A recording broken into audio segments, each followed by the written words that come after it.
나옵나이다. 아멘.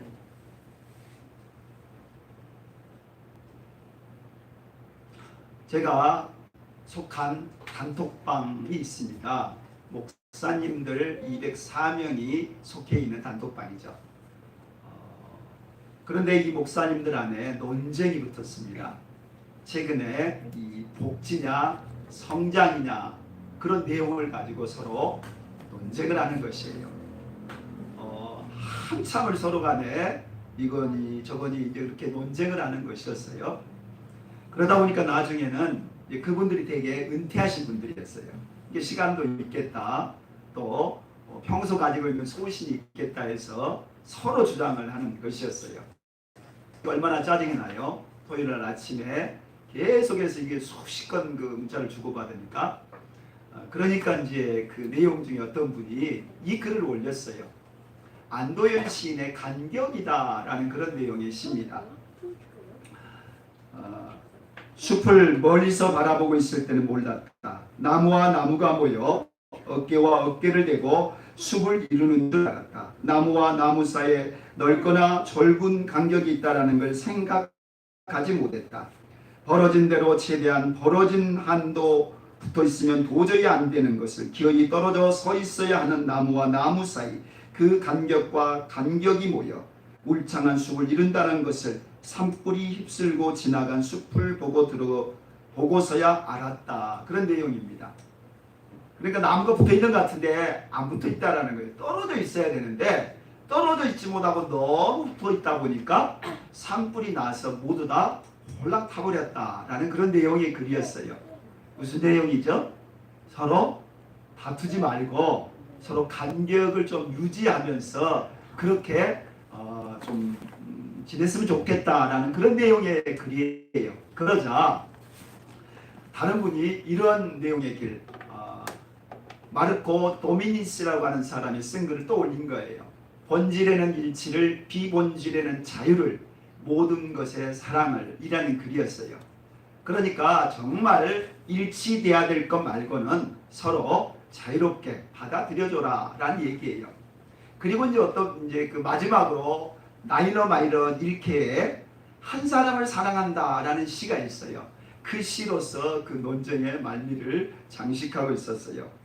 한 사람을 사랑한다는 것은 매우 어려운 일이다 라고 이야기를 합니다. 그것은 궁극적인 거고 사람을 시험하는 것이고, 그리고 한 사람을 사랑한다는 것은 결국 모든 것을 향한 준비다라는 그런 내용의 글이에요.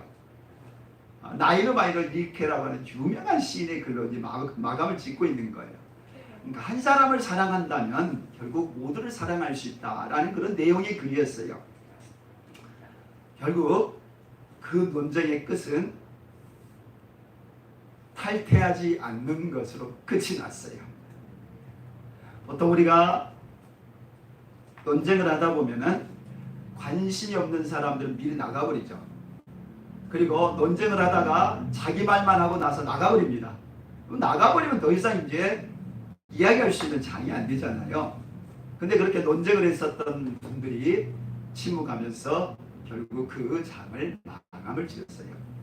우리들 안에도 다툼이 있어요. 의견 충돌이 있고, 살다 보면은 100이면 100 다 달라요. 가정에서도 그렇고 심지어 교회도 마찬가지고 나라도 그래요. 근데 문제는 그 울타리 안에서 싸우면은 해결할 기회가 찾아오는데 그 울타리를 벗어나 버렸다. 그럼 영영 화해할 수 있는, 그리고 서로 의견을 일치할 수 있는 기회가 없다라는 것이에요. 그런 점에서 교회 안에 있는 이견, 다툼이 있을 때 그것을 어떻게 해결해 갔는가, 이것이 이제 오늘의 본문의 내용이에요. 자, 오늘 15장 내용은 안디옥 교회라고 하는 곳에서 다툼이 일어납니다. 2절을 보게 되면 이렇게 나오죠. 같이 읽어볼까요? 바울 및 바나바와 그들 사이에 적지 않은 다툼과 변론이 일어난지라. 아멘. 적지 않은 다툼 그리고 변론이 일어났대요. 누구와 누구 사이? 바울과 바나바가 한편이고, 예루살렘 유대에서 내려왔던 유대 지도자들이 한편이고, 그래서 두 사람이 서로 경론을 벌이면서 서로 다툼을 했다라는 그런 내용이에요. 무슨 뜻인가 하면은 지금 우리가 안디옥 교회 상황을 알고 있잖아요. 안디옥 교회는 유대인과 이방인이 섞여 있는 교회였어요. 특히 안디옥 교회 지도자가 바나바와 바울이었어요. 이들이 1차 전도 여행을 마치고 이제 돌아왔잖아요. 돌아왔는데 예루살렘으로부터 이 안디옥 교회의 문제를 조사할 수 있는 조사 권한을 가지고 있는 사람들이 내려온 거예요. 요즘으로 말하면 민원이 들어오니까 그 민원에 대해서 조사하기 위한 조사관들이 파견됐다는 거예요. 근데 그들은 율법의 전문가들이고 학자예요. 그래서 이 안디옥 교회에서 일어난 사태가 과연 율법에 저촉이 되는가 아닌가를 판별하는 그런 사람이었다는 거예요. 그런데 보니까 율법과 맞지 않았다는 거예요. 그래서 이들이 내린 결론이 이렇게 나옵니다. 너희가 모세의 법대로 할례를 받지 아니하면 구원받지 못한다. 그렇게 결론을 내린 거예요. 안디옥 교회가 하고 있는 처사가 잘못되었다라고 판단을 내렸다는 겁니다. 지금 너희들이 하고 있는 신앙생활 잘못된 거야. 너희들이 할례도 받아야 되고 율법도 지켜야만 된다 라고 그렇게 주장을 하는 거예요. 사실 이것은 오늘 우리들에게 있어서는 별로 중요하지 않지만 그 당시에 있어서는 매우 중요한 문제였어요. 구원이라고 하는 것이 어떻게 이루어지느냐의 결정의 문제였기 때문에 구원받느냐 안 받느냐의 문제와 관계되어 있기 때문에 이것은 그냥 쉽게 넘어갈 수 있는 사안이 아니었다는 거예요. 그래서 변론도 일어나고 다툼도 일어나고 치열하게 서로 싸웠다라는 얘기예요. 구원의 문제가 할례를 받아야 되느냐 받지 않아도 되느냐 이런 문제는 그동안의 이 기독교 초대교회가 지금 시작되어서 그래도 시간이 좀 흘렀잖아요. 그리고 안디옥까지 교회가 세워졌고 1차 전도기까지 끝난 마당에 본격적으로 제기된 문제였어요. 유대인들처럼 율법을 지켜야 되느냐 아니면은 율법을 지키지 않고 예수를 믿기만 하면 되느냐 라는 이 두 가지를 판단을 해야 되는 매우 중요한 이 기로에 왔다라는 얘기입니다. 그래서 그들이 내린 결론 바울과 바나바와 및 그 중에 몇 사람을 예루살렘에 있는 사도와 장로들에게 보내기로 작정했다라는 얘기가 나와요.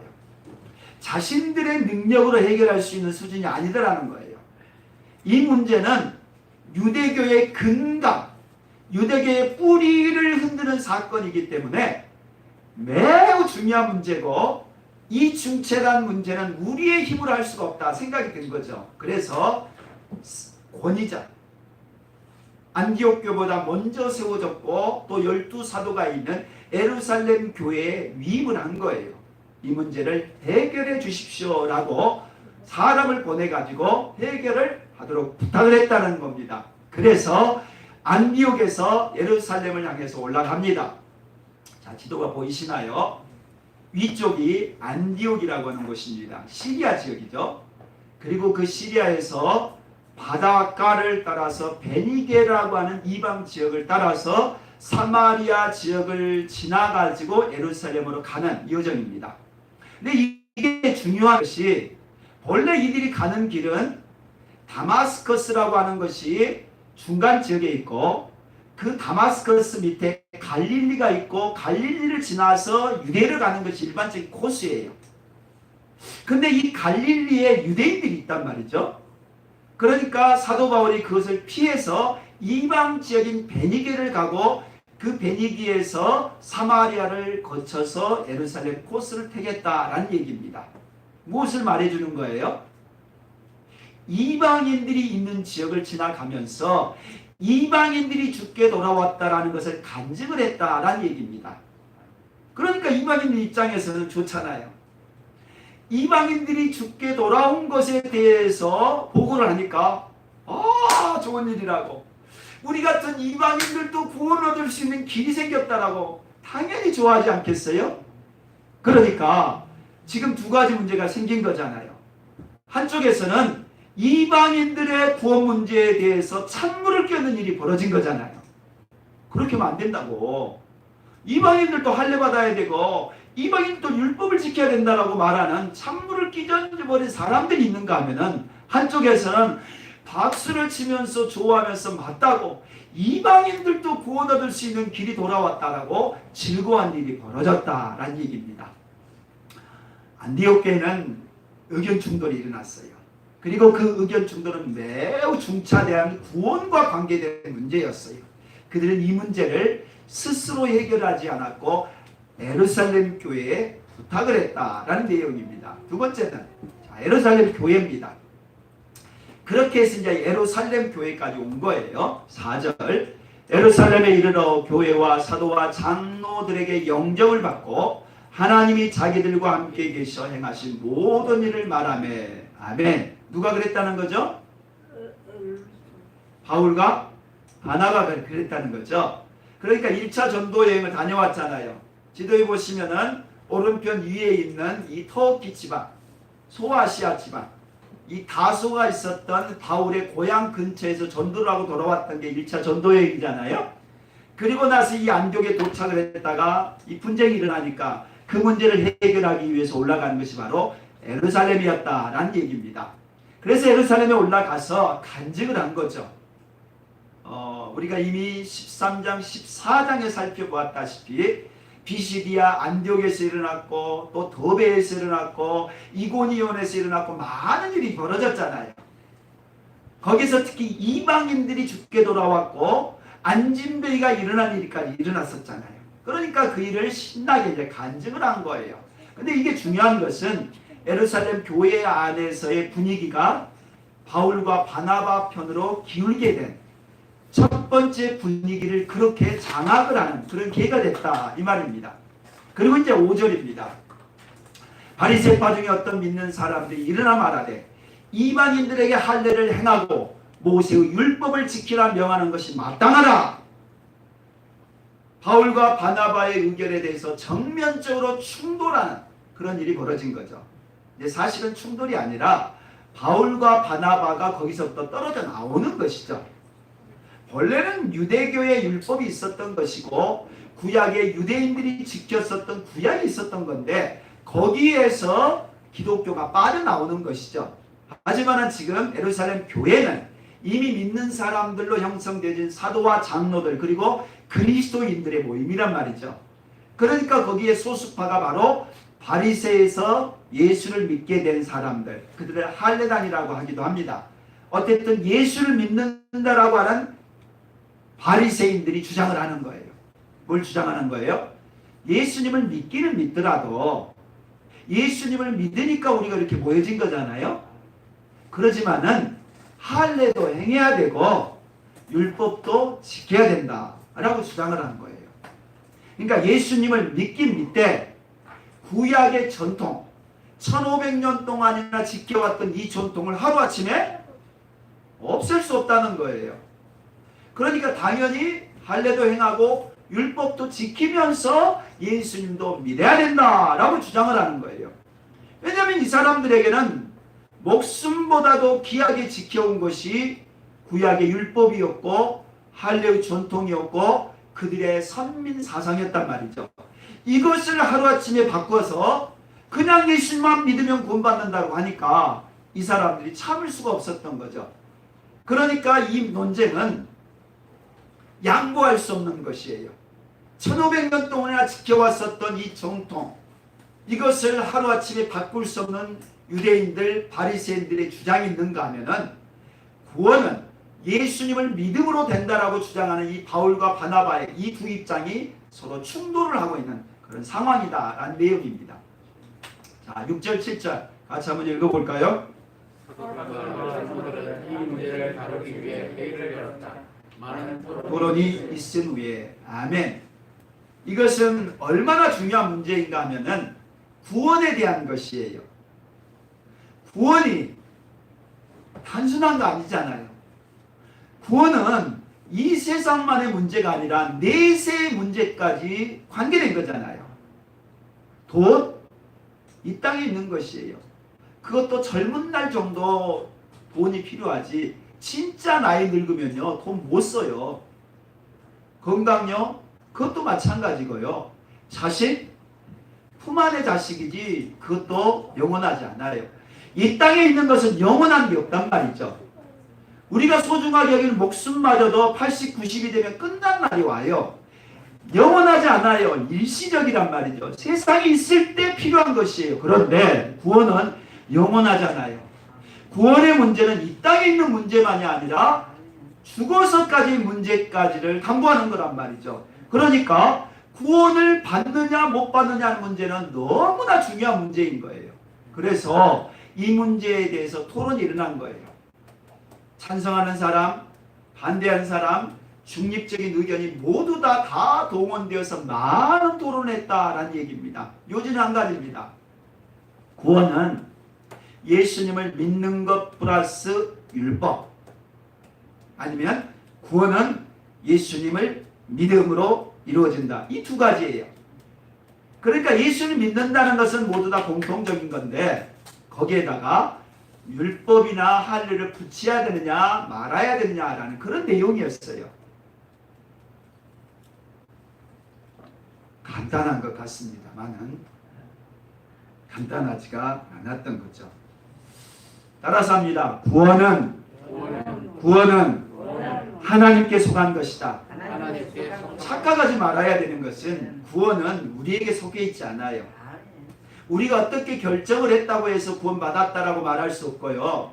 우리가 어떤 결의했다고 해서 그것이 진리다 그렇게 볼 수가 없어요. 우리의 결정이에요. 물론 단순히 진리가 아니다라고 말할 수는 없겠죠. 진리에 가깝고 진리에 근접했다라고 말할 수 있어요. 그러나 성경만큼의 진리는 아니라는 거예요. 그러면 성경 안에서 이런 논쟁이 붙었는데 우리 교회 안에서는 얼마나 치열하겠냐 이거죠. 그러니까 인간이 내린 결론, 교회 안에서의 결정이 성경만큼의 권위가 있는 건 아니라는 거예요. 구원은 인간이 결정하는 게 아니에요. 목사님이 주는 것도 아니고 교황이 주는 것 또한 더더욱 아닌 것이에요. 구원은 하나님이 주신다는 것, 이걸 분명히 새기셔야 돼요. 침묵이라고 하는 일본 엔도 슈사쿠라는 작가가 쓴 유명한 소설이죠.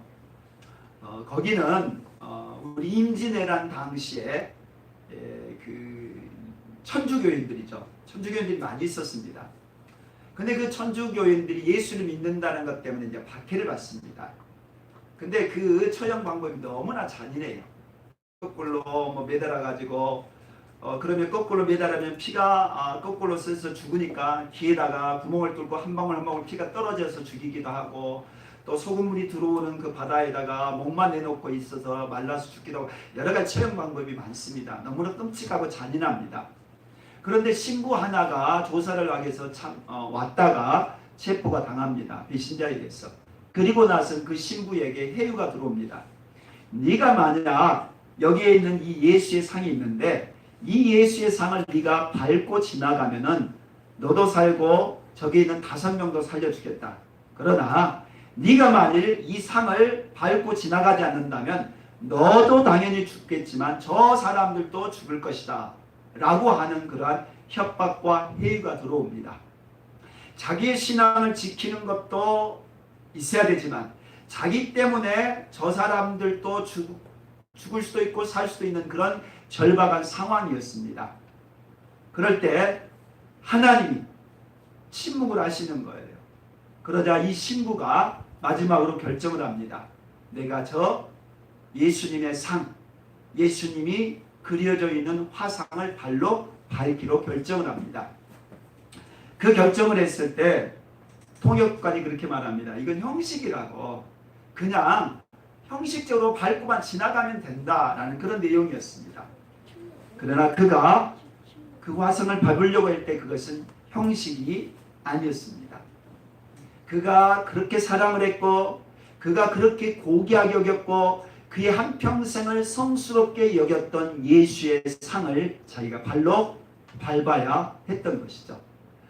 밟는 그 순간에 그 화상 속에서의 예수님의 음성이 들려오는 거예요. 그게 바로 이 내용입니다. 밟아도 좋다. 나는 너희에게 밟히기 위해 이 세상에 태어나 너희들의 아픔을 나누어 갖기 위해 십자가를 짊어졌다. 그 소리가 들려왔다는 거예요. 소설입니다.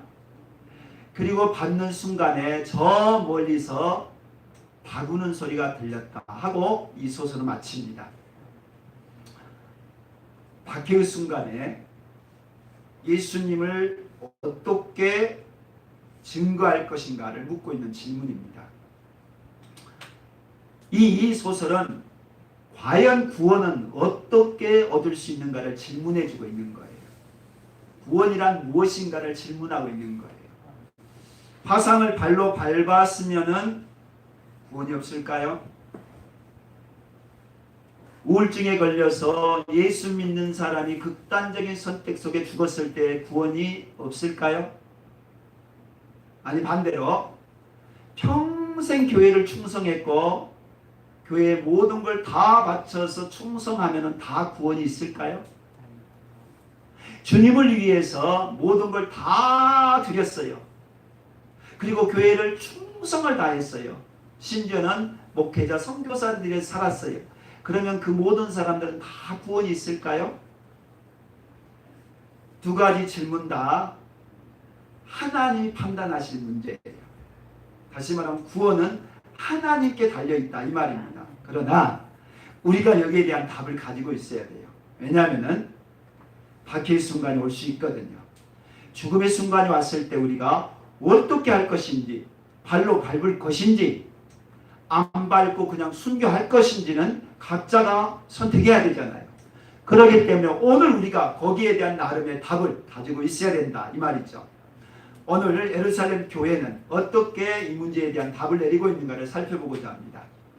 7절 베드로가 일어나 말하되 형제들아 너희도 알거니와 하나님이 이방인들로 내 입에서 복음의 말씀을 들어 믿게 하시려고 아멘. 오래전 사건을 회상시킨 겁니다. 바나바와 바울이 예루살렘에 올라와서 사도와 장로들 앞에 지금 변론이 벌어진 거잖아요. 한쪽에서는 예수만 믿어도 된다. 한쪽에서는 예수도 믿고 할례도 받아야 된다. 이 두 주장이 서로 대립하고 있는 거잖아요. 한참 논쟁이 한 다음에 이제 마감을 지어야 될 상황이 벌어진 거죠. 그때 이제 베드로가 나서서 이야기한 겁니다. 내가 일찍이 고넬료라고 하는 이방인 집에 들어갔을 때 사건을 너희들이 알고 있지 않느냐라는 얘기였어요. 사도행전 10장의 사건이죠. 지금 우리가 사도행전 15장까지 와 있잖아요. 10장에 어떤 일이 벌어졌어요? 스데반의 박해로 인해서 사람들이 도망을 갑니다. 그리고 가서 교회를 세운 곳이 사마리아였어요. 나중에 안디옥까지 갑니다마는 그래서 거기에 세워졌던 이 교회에 베드로와 요한이 가서 성령 세례를 주게 되죠. 근데 마침 이 요빠라고 하는 곳에서 베드로를 요청을 하게 되고 그 요빠 근처에 가이사라고 하는 곳에서 바로 고넬료가 또 요청을 해서 그 집을 방문하게 된 겁니다. 그래서 베드로를 모셔가지고 그 가족이 말씀을 듣게 되죠. 근데 그들이 예수님의 말씀을 들었을 때 그들에게 무슨 일이 벌어집니까? 그들이 예수님을 믿을 뿐만 아니라 그들에게 8절 또 마음을 아시는 하나님이 우리에게와 같이 그들에게도 성령을 주어 증언하게 하시고 고넬료 가정이 베드로를 초청해서 말씀을 듣고 있는데 갑자기 성령이 임하시는 사건이 벌어져요. 성령이 임하신다라는 것은 언제 임하신 거죠? 오순절날 유대인들에게 임했단 말이죠. 그런데 그 동일하신 성령이 지금 이방인 고넬료 집안에서 동일하게 임한 것들을 목격을 하게 된 거예요. 그래서 안에 성령으로 증언해 주셨다라는 얘기입니다. 9절 말씀 같이 읽어보겠습니다. 믿음으로 그들의 마음을 깨끗하게 하사 그들이나 우리나 차별하지 아니하셨느니라. 다시 한번 믿음으로 깨끗하게 됩니다. 믿음으로 제 용서를 받습니다. 할렐루야. 할렐루야. 믿음으로 이루어져요. 믿음으로 이루어진다라고 하는 뜻은 행위가 아니다 이 말이에요. 선행이 아닙니다. 공로도 아니고 율법도 아니라는 거예요. 뭘로 구원을 얻는다고요? 믿음으로요. 믿음으로 깨끗해져요. 믿음으로 죄 용서를 받아요. 믿음으로 구원을 얻어요. 할렐루야. 믿음으로 얻는다는 것이 얼마나 우리들에게 큰 축복인지 몰라요. 그래서 결론 그게 11절입니다. 다 함께 봅니다. 그들이 우리와 동일하게 주 예수의 은혜로 구원받는 줄을 믿노라. 아멘. 한 번 더. 그들이 우리와 동일하게 주 예수의 은혜로 구원받는 줄을 믿노라. 할렐루야. 할렐루야. 이건 정말로 감사해야 될 내용이에요. 구원이 은혜로 됐다라는 것. 은혜라는 것이 공짜 됐다 이 말이잖아요. 그냥 선물로 주어졌다 이 말이에요. 구원이라고 하는 게 그냥 은혜, 선물로 그냥 주어졌다는 거예요. 놀라진 않으시네. 돈이 100억 정도 오면 아마 까무라쳐서 좋아하실 건데 돈은 좋아하시면서 구원은 안 좋아하시네. 구원이 은혜로 왔다니까요. 은혜로. 은혜로 왔다는 뜻은 뭐냐면 그냥 하나님이 주셨다는 거예요. 예수 믿는 우리들에게 그냥 주셨다는 거예요. 행위가 아니에요. 내가 주를 위해서 이렇게 했으니까 구원받은 게 아니라는 거예요. 아직도 그렇게 믿는 사람이 많아요. 특히 오랫동안 믿는 사람들 안에 이런 잘못된 믿음이 있어요.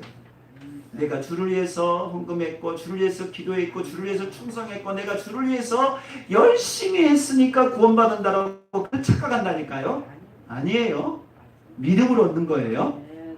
믿음에 따른 행위가 있는 얘기지 행위로 얻은 게 아니에요. 믿음 없는 행위도 얼마든지 있다니까요. 내가 주의 이름으로 하지 않고 내가 주의 말씀대로 하지 않고 주의 성령 따라 순종하지 않고 내 마음대로 한다니까요. 주님의 일을 한다면 그것이 다 주의 일인 줄 아는데 아니에요. 성령께서 시키는 것을 해야지 주의 일인 거예요. 하나님의 허락을 대로 해야지 하나님의 일인 거지 자기 마음대로 해놓고 나서 그것을 주의 일이라고 아닌 거예요. 그러니까 주님이 뭐라고 그래요? 불법이라고 그러잖아요. 내 이름과 상관없고 내가 너희들에게 명하지도 않았는데 네 마음대로 해놓고 나서 그것을 어찌 나를 위해서 했다라고 말을 하느냐 이거죠. 행위가 아니에요. 그래서 믿음이에요. 시작도 믿음이고 마지막도 믿음이에요. 은혜로 구원을 얻는다는 뜻이 믿음으로 구원을 얻는다는 거예요. 믿음으로 얻는다는 것은 행위가 아니라는 거예요. 행위가 아니기 때문에 낙심할 이유가 없어요. 내가 못했기 때문에 내가 안 해서 내가 이런 것들 때문에 나 구원 못 받는다 아니라는 거예요. 믿음이라는 거예요. 행위가 아니에요. 못해도 믿음으로 구원을 얻는다는 얘기예요. 잘난 척하지 말라는 얘기예요. 교만하지 말라는 얘기예요. 행위를 자랑하니까 교만하죠. 은혜를 자랑한 사람이 무슨 교만할 게 뭐가 있어요. 하나님이 주신 건데 다 살아가는 모든 것들로부터 예수를 믿어 내가 살아온 모든 것들이 다 은혜잖아요. 그러니 감사할 것밖에 없잖아요. 그러니까 우리가 교만하여 자랑하여 넘어질 이유도 없는 것이고 낙심하여서 절망할 이유도 없어요. 왜냐? 믿음으로 은혜로 구원을 얻기 때문에. 아멘. 이것이 오늘의 결론이에요. 따라서 합니다. 주 예수의 은혜로 구원을 받는다. 아멘. 죽더라도 잊지 말아야 돼요. 어떤 상황이 되더라도 잊지 말아야 될 이 말씀. 아, 예수님의 은혜. 예수님 믿어서 구원받는다라는 내용이에요. 오늘의 이 결론. 간단한 한 구절. 예수님 믿어 구원 얻는다. 예수의 은혜로 구원 얻는다. 너무나 간단한 이 구절. 근데 이것이 기독교 역사에서 가장 중요한 인간의 회의였어요. 구원 하나님께 달려있다고 그랬죠. 우리가 이 회의를 결정내렸다고 해서 모두가 구원받는 건 아니에요. 여기 있는 분이 모두 구원받을지 안 받을지 그건 모르는 거예요.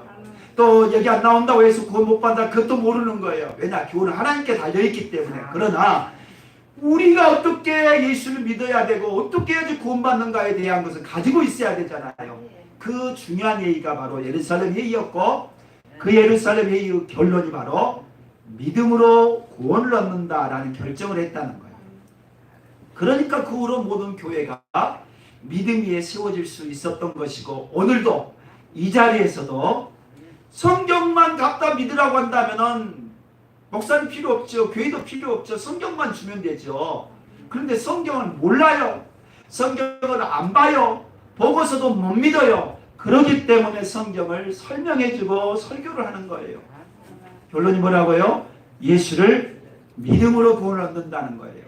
그런데 이 일을 잊기까지 어떤 일이 벌어진 거예요? 예루살렘 교회에 핍박이 일어났죠. 그래서 그들이 흩어져 가지고 이방인 교회를 세웠죠. 그 이방인 교회에 베드로가 가서 성령세를 줬죠. 또 이방인 고넬료가 와서 그를 초청했죠. 그래서 이방인 고넬료가 성령 받아서 구원을 받았죠. 그 일을 예루살렘 교회가 알고서 베드로를 또 신문을 했어요. 그런 일련의 과정 속에서 그들이 알고 있었던 바고 그것을 바로 베드로가 증언을 하자 맞다. 그때 하나님께서 예비하셨던 것이고 그 하나님의 역사를 볼진데 이방인들도 우리와 동일하게 믿음으로 구원을 받는다라는 결론을 얻은 거예요. 코로나 왜 왔을까? 그리고 1년 반 사이에 또 델타 코로나가 와가지고 이제는 또 이런 일이 벌어졌어요. 근데 하나님은 실수가 없는 분이고 하나님에게는 우연도 없는 거예요. 하나님은 이 모든 상황 속에 통제하고 계시는 거예요. 이방인의 구원을 위해서 완벽하게 모든 것을 준비하고 계시고 때가 될 때 예루살렘 회의를 통해서 이방인의 구원의 장을 여셨던 하나님이세요. 그렇다면 이 코로나 상황도 마찬가지예요. 하나님이 모든 것의 배후에 계실 뿐만 아니라 이걸 통해서 새로운 역사를 이루고 계신 거예요. 교회의 결정과 우리 교회의 역사나 우리 개인의 삶도 그래요. 우연한 일이 없어요. 우리 주님 안에서는 주님이 모든 걸 계획하고 계시고 우리가 알지 못하는 중에 새로운 역사를 이루고 계시는 거예요. 다만 한 가지, 믿음으로 구원을 얻는 거예요. 이 믿음을 갖는 사람이 새 역사의 주인이 되는 거고 또 하나